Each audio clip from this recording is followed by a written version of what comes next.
Vous pensez que vos opinions vous appartiennent, que vous avez choisi vos croyances par la logique et l'expérience. Vous vous trompez complètement, et nous avons trouvé pourquoi. Chacun de vos jugements profonds, chaque conviction que vous défendez farouchement, résulte d'une cascade de décisions qui n'ont jamais été vraiment vôtres. Nous avons analysé les mécanismes invisibles qui vous contrôlent, et le résultat est troublant.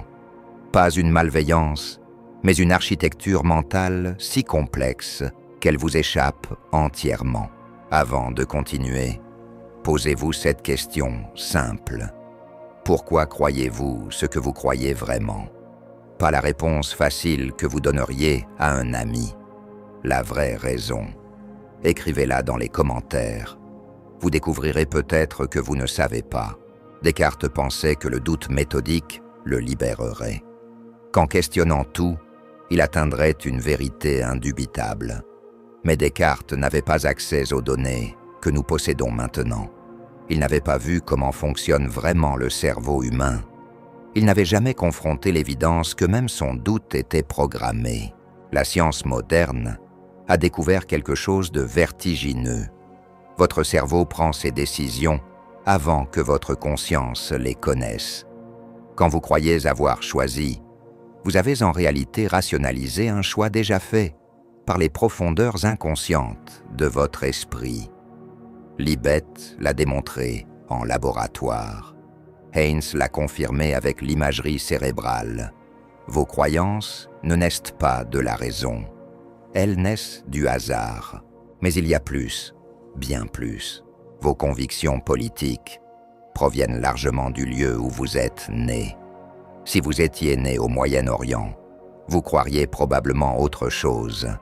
Si vous étiez né en Chine, votre vision du monde serait inversée.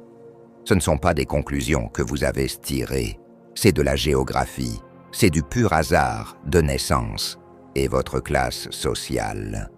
Elle détermine vos valeurs plus que vous ne le pensez. Les riches et les pauvres ne partagent pas simplement des opinions différentes.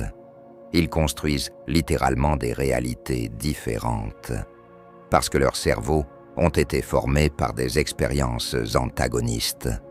Leur neuroplasticité a été façonnée par le monde dans lequel ils ont grandi. Vous ne choisissez pas cette réalité. Elle vous est imposée avant que vous ayez les outils pour la comprendre. Votre famille a planté les premières graines. Dès votre plus jeune enfance, vos parents vous ont transmis non pas des idées à évaluer, mais des schémas de pensée préformés. Ces schémas se sont gravés dans votre cerveau à un niveau qu'aucune raison adulte ne peut vraiment effacer. Les neurosciences le montrent. La neuroplasticité enfantine est si puissante qu'elle crée des trajets neuronaux quasi permanents. Vous héritez de la vision du monde de vos parents, comme vous héritez de leur ADN. Ce n'est pas une transmission d'idées rationnelles, c'est une colonisation neurologique. Puis vient l'éducation, l'école, les professeurs, les livres, les curricula. Chacun d'eux est lui-même un produit des croyances d'une époque. On vous a enseigné ce qu'une génération croyait être la vérité. Vous n'aviez pas le choix. À 7 ans, 8 ans, 10 ans, vous aviez qu'à absorber. Votre cerveau n'était pas équipé pour évaluer critiquement ce qu'on vous imposait. Il était équipé pour apprendre, pour imiter, pour intérioriser. Vous avez cru parce que vous aviez besoin de croire pour survivre socialement. Mais l'école ne s'arrête pas à 16 ans. Non, elle vous suit toute votre vie sous d'autres formes. Les médias, les amis, les groupes sociaux, les réseaux. Chaque interaction vous pousse imperceptiblement dans une direction, puis dans une autre.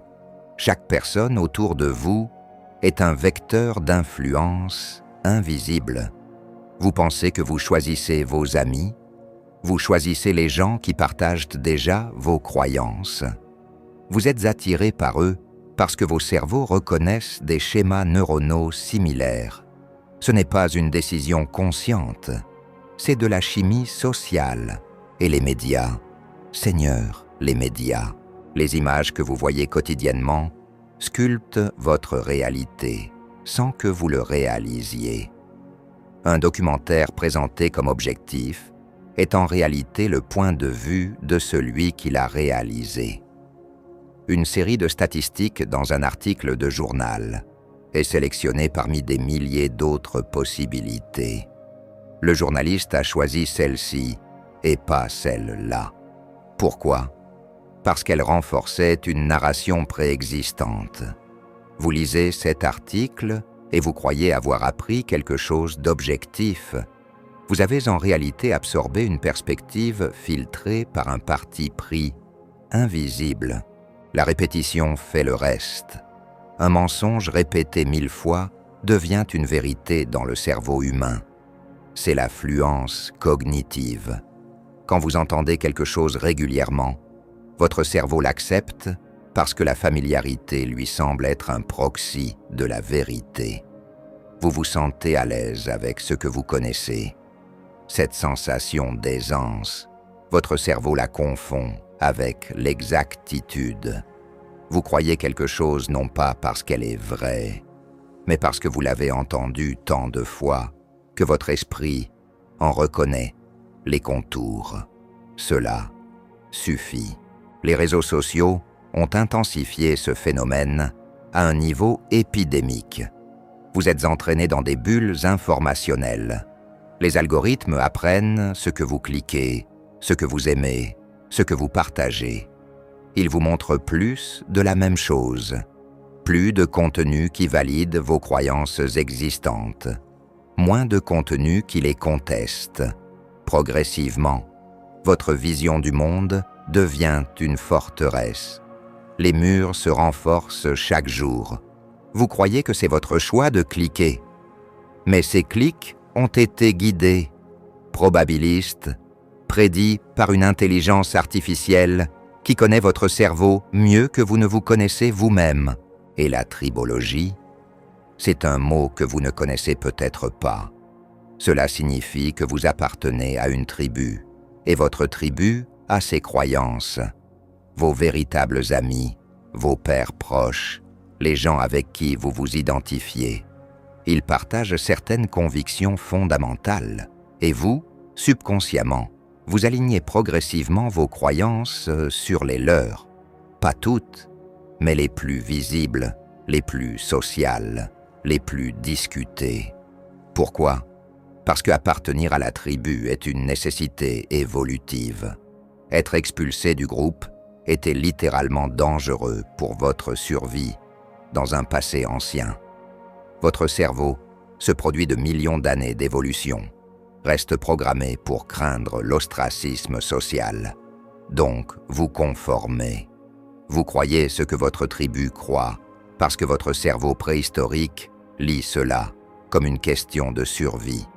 Le tribalisme est dans vos gènes. Mais attendez, il y a un niveau encore plus profond. Vos émotions précédant votre raison.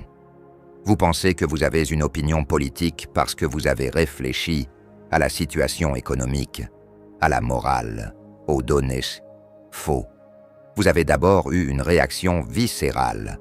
Peur, colère, dégoût, espoir. Cette émotion première a déclenché votre recherche. Vous avez alors, inconsciemment, cherché des informations qui confirmaient votre sentiment initial. C'est le biais de confirmation. Et il est universel. Même les scientifiques le font.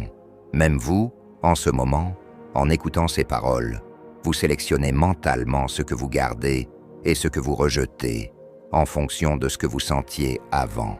Voltaire l'aurait compris si l'imagerie cérébrale avait existé à son époque.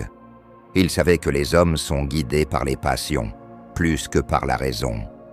Mais même lui, je le pense, aurait été choqué de voir l'étendue du contrôle émotionnel sur nos convictions profondes. Ce n'est pas une partialité bénigne, c'est une domination presque totale.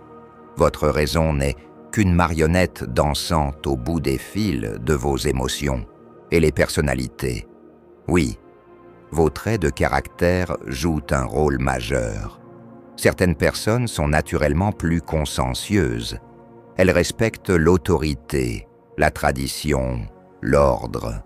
D'autres sont naturellement plus ouvertes à l'expérience. Elles recherchent la nouveauté, remettent en question les normes, explorent ces traits, en grande partie hérédité, déterminant largement vos convictions politiques, religieuses, morales. Un consciencieux sera naturellement conservateur, un ouvert sera naturellement progressiste. Cela n'a rien à voir avec la logique ou le raisonnement.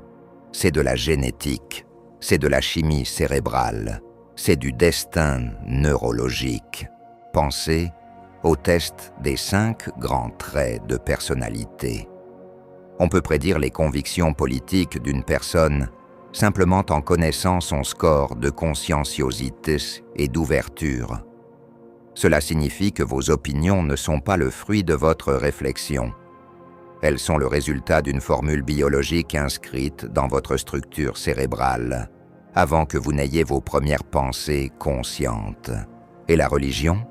Oh, la religion est le cas classique. Vous croyez ce que vous croyez en grande partie, parce que votre grand-mère croyait en cela. Votre grand-mère croyait, parce que sa mère croyait.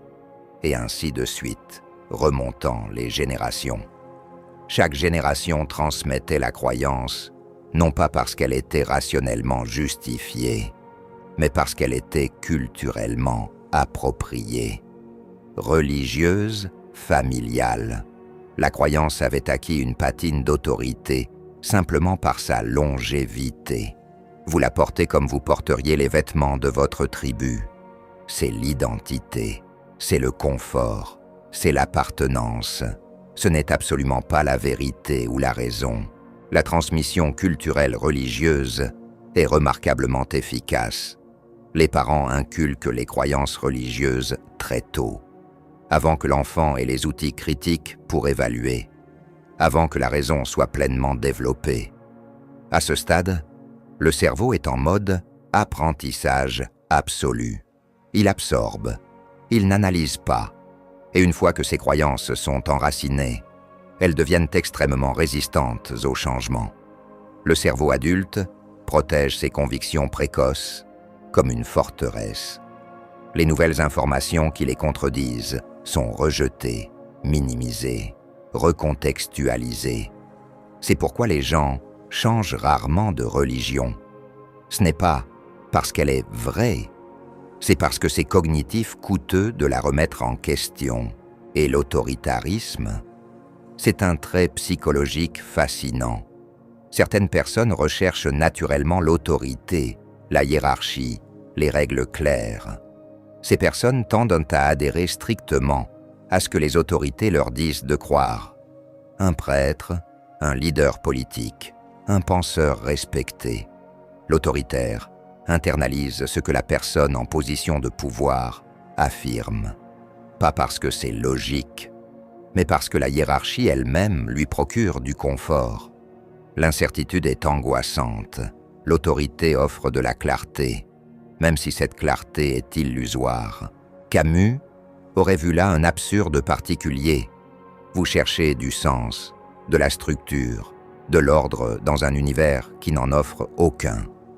Donc, vous acceptez les mensonges bénévoles des autorités, simplement parce qu'ils remplissent le vide du sens. Vous sacrifiez la liberté pour la certitude, et vous appelez cela la croyance. L'expérience personnelle joue aussi un rôle, mais pas celui que vous pensez. Vous croyez probablement que vos expériences vous ont montré des vérités, que vous avez observé le monde et en avez tiré des conclusions. Là encore, vous vous trompez. Votre cerveau n'enregistre pas l'expérience objectivement. Il la filtre à travers votre perspective existante. Vous voyez ce que vous vous attendez à voir. Vous interpoliez les événements de manière à renforcer vos croyances préexistantes. Deux personnes peuvent assister au même événement et en tirer des conclusions entièrement différentes. Pas parce qu'elles sont stupides, mais parce que leurs croyances existantes colorent littéralement leur perception. C'est l'effet de cadrage. Si on vous dit que le verre est à moitié plein, vous le voyez plein. Si on vous dit qu'il est à moitié vide, vous le voyez vide. L'eau reste la même. Votre perception change. Et votre croyance sur la nature du monde se renforce selon la façon dont on vous l'a présenté. Vous êtes esclave du cadrage, et personne n'a besoin de vous forcer.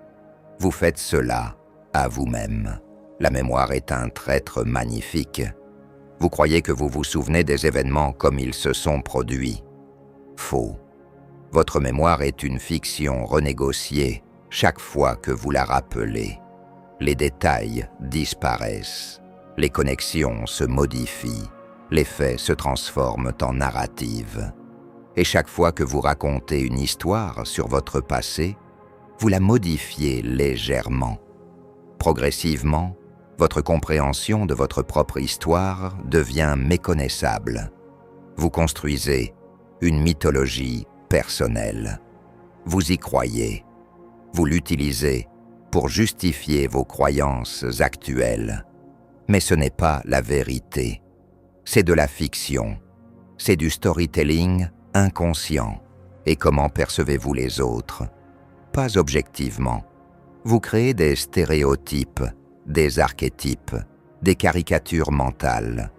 Vous classez les gens rapidement en fonction de quelques caractéristiques visibles, riches ou pauvres, intelligents ou bêtes, bons ou mauvais.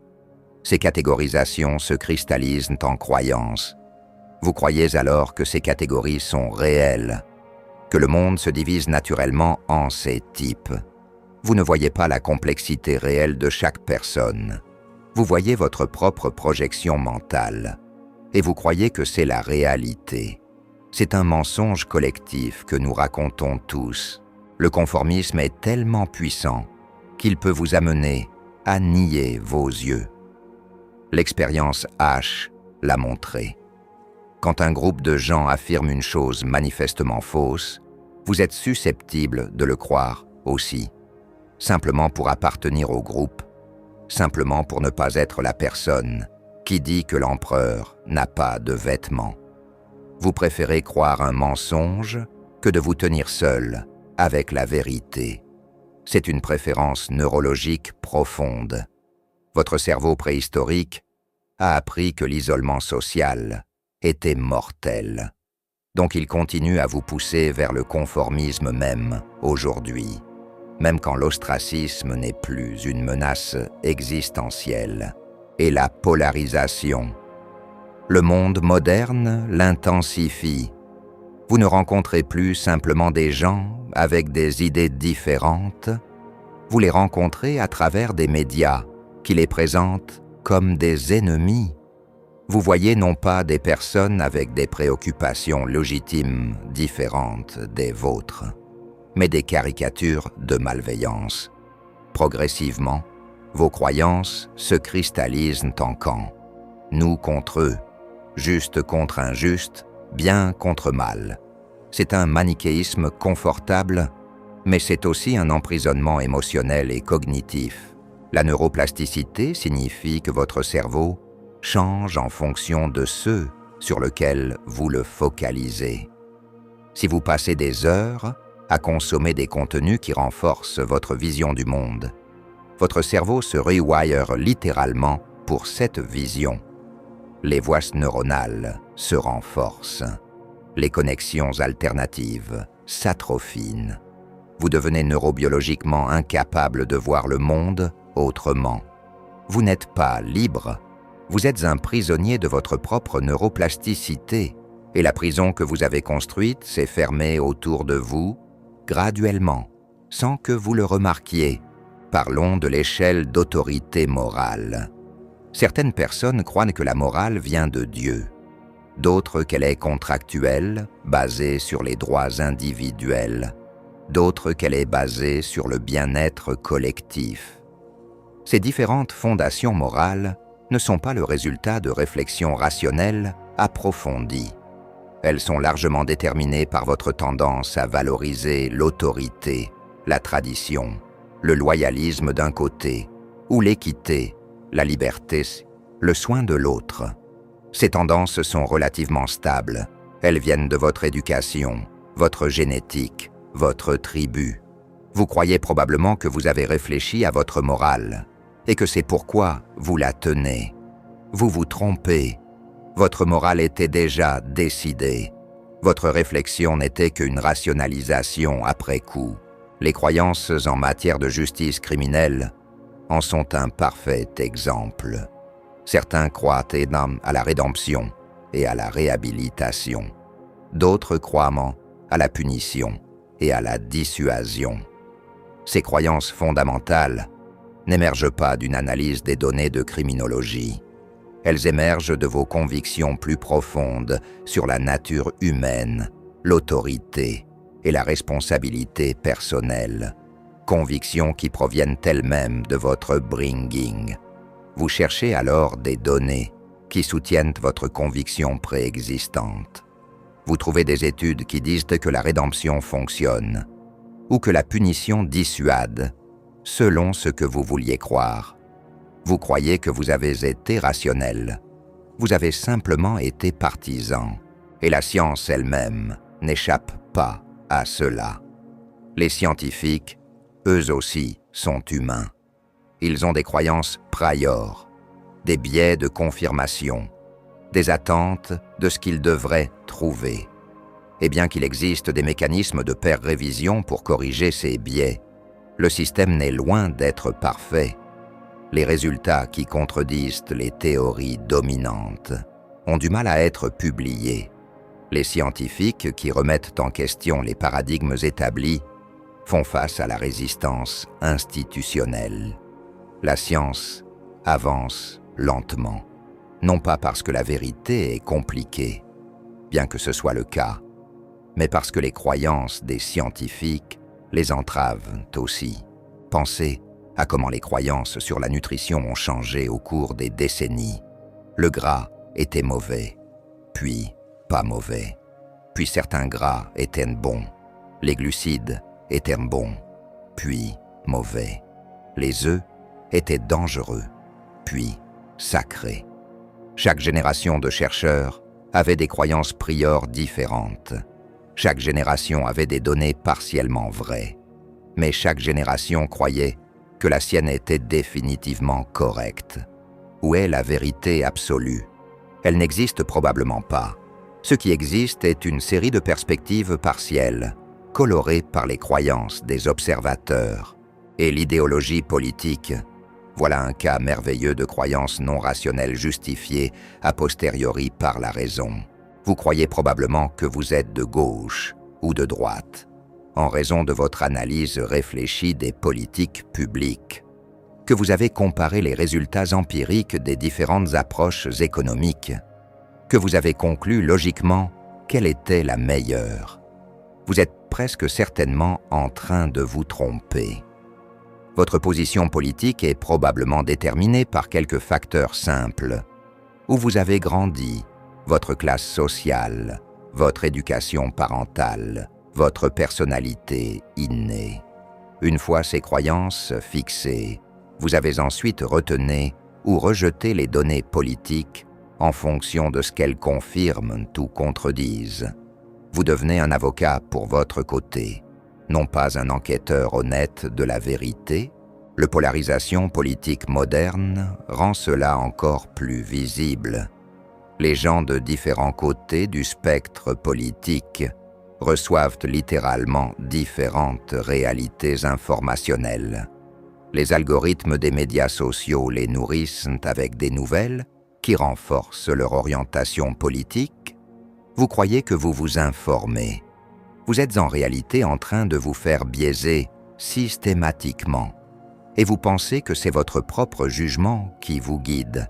C'est complètement inversé. Les croyances économiques sont particulièrement fascinantes.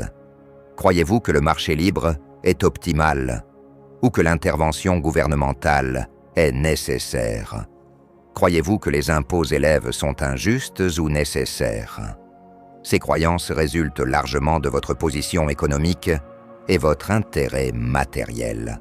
Les riches tendent à croire au libre marché parce que cela les favorise. Les pauvres tendent à croire à la redistribution parce que cela les favorise. Ni l'un ni l'autre n'est en train de faire une analyse économique purement rationnelle. Tous deux sont en train de rationaliser leurs intérêts matériels. Et vous les regardez et dites « Ah, ces gens croient ce qui les profite. » Mais vous faites exactement la même chose. Vous rationalisez simplement vos intérêts aussi. Vous vous justifiez simplement. Vous croyez que vous êtes objectif. Vous êtes un avocat de votre propre position. Mais attendez, il y a un problème avec tout ce que nous venons de dire. Si vos croyances sont programmées, si vous êtes contrôlé par des forces que vous ne comprenez pas, si vos opinions émergent de circuits neuronaux que vous ne maîtrisez pas, alors comment pouvez-vous croire quoi que ce soit? Comment pouvez-vous avoir confiance dans votre propre esprit? Et surtout, comment pouvez-vous changer? C'est là que la réalité devient paradoxale et fascinante. Vous pouvez changer, mais pas comme vous le pensez, pas par la pure raison, pas par un acte de volonté consciente. Vous changez par la désintoxication graduelle de vos croyances. Et cela exige quelque chose que presque personne n'est prêt à faire. Cela exige que vous quittiez votre tribu, que vous vous exposiez délibérément à des idées qui vous mettent mal à l'aise, que vous habitiez l'incertitude assez longtemps pour que votre cerveau se rewire. Les neurosciences montrent que c'est possible. Pas facile, mais possible. Quand vous vous exposez régulièrement à des perspectives qui contredisent vos croyances, sans être agressé ou défié, votre cerveau commence lentement à construire de nouvelles connexions neuronales. Les anciennes routes neuronales ne disparaissent pas, elles s'atrophient simplement. Les nouvelles routes se renforcent. Progressivement, vous commencez à voir le monde différemment. Non pas parce que vous avez été convaincu par un argument logique, mais parce que votre cerveau s'est littéralement restructuré. Mais il y a une barrière majeure, l'inconfort.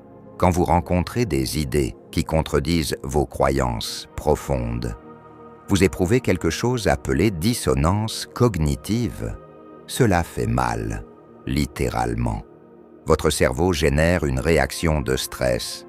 C'est pour cela que vous avez des réflexes de défense. Vous devenez agressif. Vous cherchez des failles dans l'argument. Vous rejetez la source d'information. Vous vous entourez de gens qui pensent comme vous. C'est votre cerveau qui vous protège de la douleur psychologique. C'est un mécanisme de survie, mais c'est aussi une prison. Et maintenant, voici la partie vraiment troublante. Les personnes qui ont le plus besoin de changer leurs croyances sont généralement les moins disposées à le faire. Pourquoi? Parce que leurs croyances constituent une part plus grande de leur identité. Si vous avez construit une vie entière autour d'une conviction, la remettre en question, c'est remettre en question qui vous êtes. C'est une menace existentielle. Votre cerveau la traite comme un danger mortel. Il se verrouille, il refuse, il attaque ceux qui menacent l'intégrité de vos croyances. Vous avez tous vu cela. Le commentaire politique passionné, la dispute familiale sur la religion, le débat enflammé sur les réseaux sociaux. Ce n'est pas de la raison qui s'affronte, c'est de l'identité qui se défend contre l'annihilation perçue. Sartre aurait compris cela. La mauvaise foi. C'est quand vous faites semblant de croire quelque chose parce que c'est plus facile que de confronter la réalité. Vous vous construisez une histoire. Vous vous mentez à vous-même. Et progressivement, le mensonge devient la vérité que vous vivez. Vous n'êtes plus conscient du mensonge original. Vous vivez simplement dedans. C'est l'existence authentique qui est pénible. C'est plus facile de rester en mauvaise foi. c'est plus sûr. Et la majorité des gens choisit le mensonge confortable. Cela signifie qu'il existe peu d'espoir que l'humanité se corrige collectivement, peu d'espoir que les croyances partagées s'alignent avec la réalité objective, peu d'espoir que nous transcendions nos biais tribaux et programmés.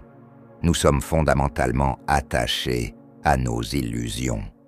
Et nous nous battrons pour les défendre jusqu'à la mort, littéralement.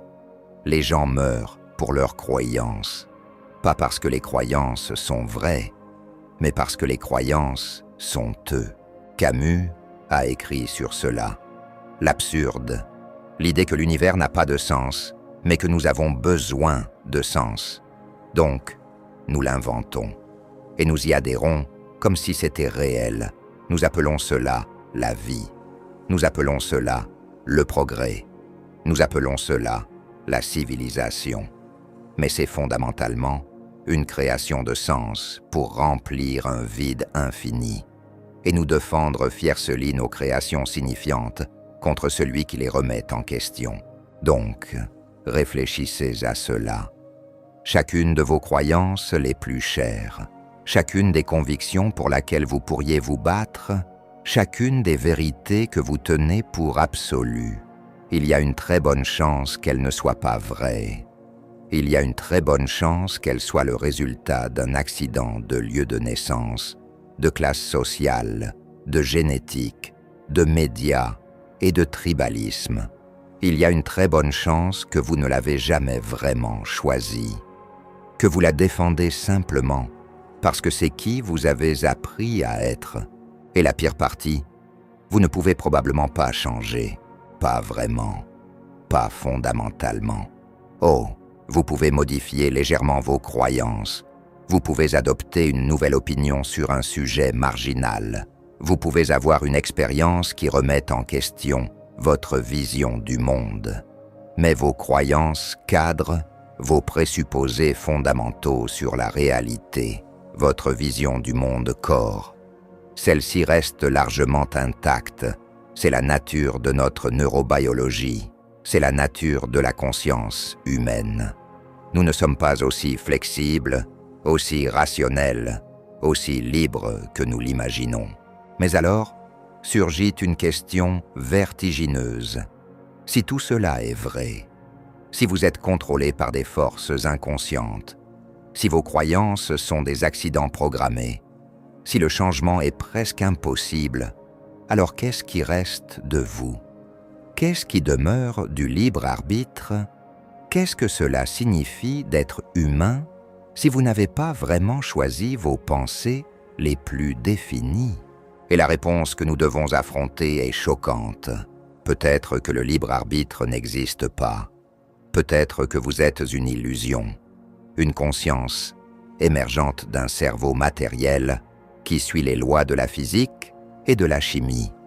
Une conscience qui pense qu'elle choisit, mais qui observe simplement les résultats d'un processus neurobiologique entièrement déterminé.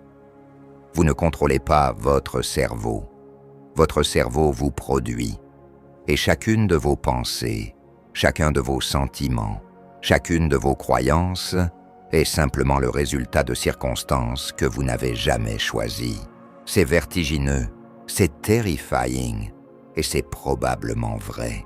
Les neuroscientifiques comme Christoph Koch ont suggéré que la conscience est simplement un épiphénomène, une narration après coup. Votre cerveau prend ses décisions, puis votre conscience raconte une histoire sur pourquoi vous les avez prises. Vous pensez que vous contrôlez vos actions. Vous observez simplement les actions que votre cerveau a déjà générées. C'est une forme particulièrement pernicieuse de prisonnage. Vous êtes esclave à l'intérieur de votre propre crâne et vous pensez que vous êtes libre. Mais ici, quelque chose d'étrange se produit. Quelque chose que la science ne peut pas entièrement expliquer, même en sachant tout cela. Même en comprenant que vos croyances sont programmées, que vous n'êtes pas vraiment libre, que le changement est difficile, sinon impossible.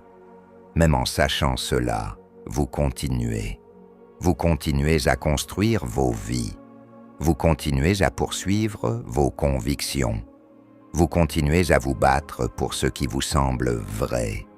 Vous continuez à aimer, à espérer, à créer du sens. Vous continuez à vivre comme si vos choix importaient, même si vous savez que peut-être ils n'importent pas. C'est l'absurde camusien dans toute sa gloire. Face au non-sens potentiel de l'existence, vous construisez quand même du sens. Face à la déterminisme neurobiologique, vous agissez quand même comme si vous étiez libre. Face à l'illusion de votre propre agentivité, vous exercez quand même cette agentivité. Vous pouvez appeler cela d'illusion, ou vous pouvez appeler cela la condition humaine. Peut-être que c'est la même chose. Donc peut-être que la question n'est pas « Comment pouvez-vous changer vos croyances ?» Peut-être que la question est « Comment pouvez-vous vivre avec le fait que vous ne les changerez probablement pas ?» Comment pouvez-vous continuer à exister, sachant que vos convictions les plus chères sont des accidents neurobiologiques? Comment pouvez-vous préserver un sentiment de dignité humaine en face du déterminisme parfait? Et la réponse, curieusement, pourrait être dans l'acceptation. Non pas l'acceptation passive, mais l'acceptation active.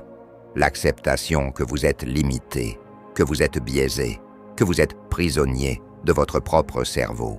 Et puis, malgré cela, choisir quand même de faire preuve de curiosité, de chercher des perspectives différentes, de sortir de votre tribu, au moins temporairement, de tolérer l'inconfort de l'incertitude, non pas parce que cela changera vos croyances fondamentales, mais parce que ce processus lui-même est une forme de liberté, une liberté fragile, une liberté mineure, mais une liberté quand même. Vous ne pouvez pas échapper à votre programmation neurale, mais vous pouvez vous en rapprocher. Vous pouvez créer des petits espaces de curiosité à l'intérieur de votre prison mentale. Vous pouvez lire des auteurs qui vous mettent mal à l'aise. Vous pouvez écouter des perspectives que vous trouvez répugnantes. Vous pouvez méditer sur les éléments de vos croyances que vous avez jamais examinés. Vous ne changerez probablement pas, mais vous créerez une certaine flexibilité, une certaine ouverture, un certain doute méthodique, comme l'aurait apprécié Descartes. Et c'est peut-être tout ce qui est possible. C'est peut-être la meilleure forme de sagesse que nous pouvons atteindre dans un univers où le libre arbitre est questionnable et la vérité objective est insaisissable. La sagesse de savoir que vous ne savez rien, ou plutôt que tout ce que vous savez est probablement faux, mais que vous continuerez quand même à vivre comme si cela avait de l'importance. Considérez l'impact pratique de tout cela. Si vos croyances sont programmées, alors blâmer les gens pour leurs opinions est moralement questionnable. Un homme politique avec des opinions conservatrices n'a pas choisi son conservatisme. Un militant pour la justice sociale n'a pas choisi son activisme. Ils sont nés dans des circonstances qui ont déterminé leur trajectoire mentale. Cela ne signifie pas que leurs actions n'ont pas de conséquences. Cela signifie simplement que le jugement moral devient plus compliqué. Il y a une limite à laquelle vous pouvez blâmer quelqu'un pour être qui ils ont été programmés à être. Mais voici le paradoxe amusant. Si vous acceptez que tout le monde est programmé, que tout le monde agit selon sa neurobiologie, alors vous pouvez paradoxalement être plus tolérant. Pas d'une tolérance molle qui ignore les vraies différences, mais d'une tolérance qui reconnaît la complexité, qui reconnaît que l'autre personne ne choisit pas vraiment non plus, qui reconnaît que vous êtes tous ensemble des prisonniers de vos propres cerveaux. Et cela pourrait conduire à une plus grande compassion, non pas une compassion condescendante, mais une compassion fondée sur la reconnaissance mutuelle de la limitation. Vous et votre ennemi politique, vous êtes tous deux des automates neuronaux qui pensent que vous êtes libres. Vous êtes tous deux prisonniers de vos circonstances. Vous êtes tous deux en train d'inventer du sens dans un univers qui n'en offre aucun. Peut-être que cette reconnaissance commune pourrait adoucir les divisions.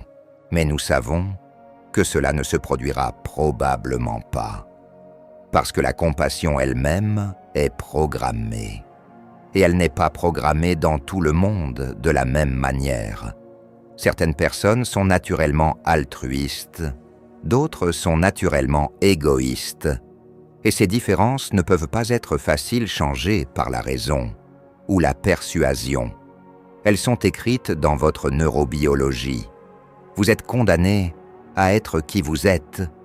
Vous pouvez améliorer les bords. Vous pouvez adopter des pratiques qui augmentent votre capacité à la compassion, la méditation, la thérapie, l'exposition à la différence. Mais vos traits de base resteront.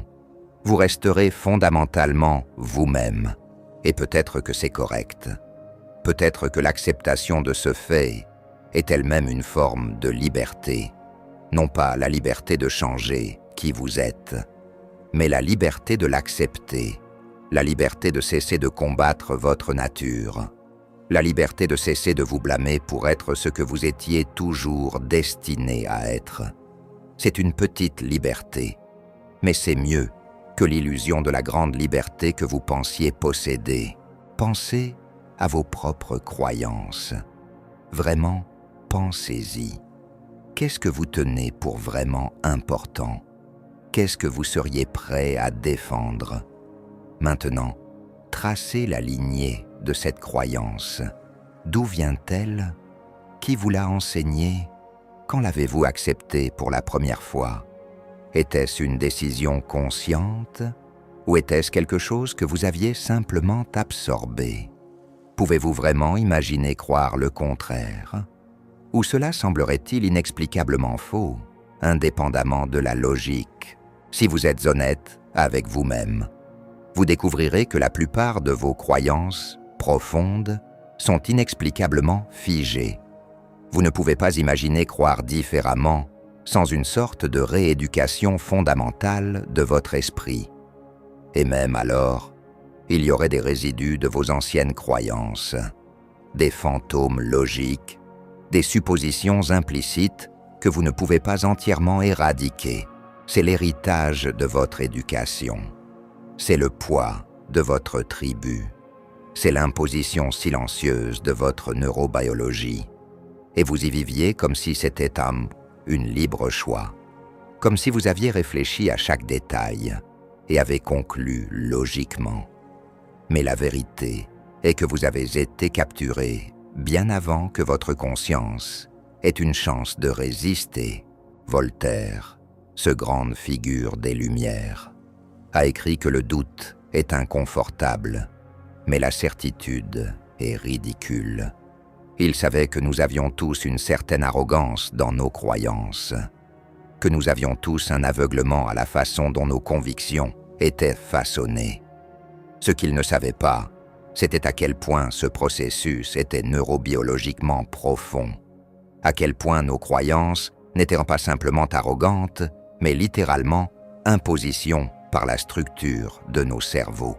Et pourtant, malgré tout cela, malgré la programmation, malgré le déterminisme, malgré l'impossibilité d'un changement fondamental, il y a quelque chose qui demeure, quelque chose qui nous distingue d'une simple machine, et c'est notre capacité à être conscient de nos propres limitations, à regarder notre programmation dans les yeux et à dire « Oui, je comprends que je suis programmé. Je comprends que je ne suis probablement pas libre et je continue quand même. » C'est peut-être cela, la vraie liberté. Non pas la liberté de choisir vos croyances, mais la liberté de comprendre que vous ne les avez pas choisies et de vivre avec cette compréhension, de créer du sens dans un monde où le libre arbitre est inaccessible, de continuer à exister avec dignité malgré la conscience que votre existence pourrait être une illusion. Vous êtes né dans une époque spécifique, dans une région géographique spécifique, dans une classe sociale spécifique, auprès de parents spécifiques, exposé à une éducation spécifique, immergé dans une culture spécifique. Et toutes ces circonstances fortuites ont façonné vos croyances. Ils ont créé vous. Et vous pensez que c'est qui vous êtes librement. Mais c'est simplement qui vous aviez à être. Et si vous aviez été né en Afghanistan au lieu de la France, si vous aviez été né femme au lieu d'homme, si vous aviez grandi pauvre au lieu de riche, si votre mère avait eu une dépression pendant que vous aviez 3 ans, modifiant votre neurotransmetteur, vous seriez quelqu'un d'entièrement différent, avec des croyances complètement différentes. Et vous penseriez que ceci était aussi vos choix libres. Cela signifie que votre identité est essentiellement accidentelle. Vous êtes les résultats d'une collision de variables que vous n'avez pas contrôlées. Et sur cette base fondamentalement fragile, vous construisez une vie entière. Vous défendez vos croyances. Vous entrez en conflit avec ceux qui croient différemment. Vous créez du sens et de la narration. Vous devenez quelqu'un, mais ce quelqu'un est un accident. Une construction baroque d'influences aléatoires et de détermination neurale. Et pourtant, nous insistons pour croire que ce quelqu'un est réel, que c'est important, que c'est libre. C'est peut-être le mensonge nécessaire, c'est peut-être l'illusion qui rend la vie possible, parce que si vous reconnaissiez pleinement votre accident, votre programmation, votre déterminisme neurobiologique complète, vous pourriez devenir paralysé. Vous ne pourriez pas continuer. Vous ne pourriez pas vivre. Donc, vous continuez à vivre comme si le mensonge était vrai. Vous continuez à croire que vous avez choisi vos croyances. Vous continuez à vivre comme si vous étiez libre. Et peut-être que c'est assez. Peut-être que la santé mentale requiert que nous nous trompions nous-mêmes d'une certaine manière, que nous ignorions partiellement la vérité pour vivre. Donc voici la conclusion vertigineuse. Vous croyez ce que vous croyez, pour des raisons que vous ne contrôlez pas. Vous ne pouvez probablement pas changer vos croyances fondamentales sans une intervention neurobiologique massive. Votre sens du libre arbitre est probablement une illusion et votre identité est un accident heureux de circonstances. Mais vous continuerez quand même. Vous continuerez à vivre, à croire, à aimer, à créer du sens. Vous continuerez à être humain dans un univers qui ne offre aucune garantie que l'humanité soit significative. Vous continuerez à maintenir ce mensonge magnifique que vous êtes libre. Et peut-être que cela suffit. Peut-être que dans cet espace étroit entre la vérité et l'illusion, entre le déterminisme et la liberté, entre la programmation neurobiologique et le sens inventé, là est où nous vivons tous. C'est peut-être notre condition, c'est peut-être notre destinée. Et accepter cela, vraiment, accepter cela, pourrait être la forme la plus élevée de sagesse que nous pouvons atteindre.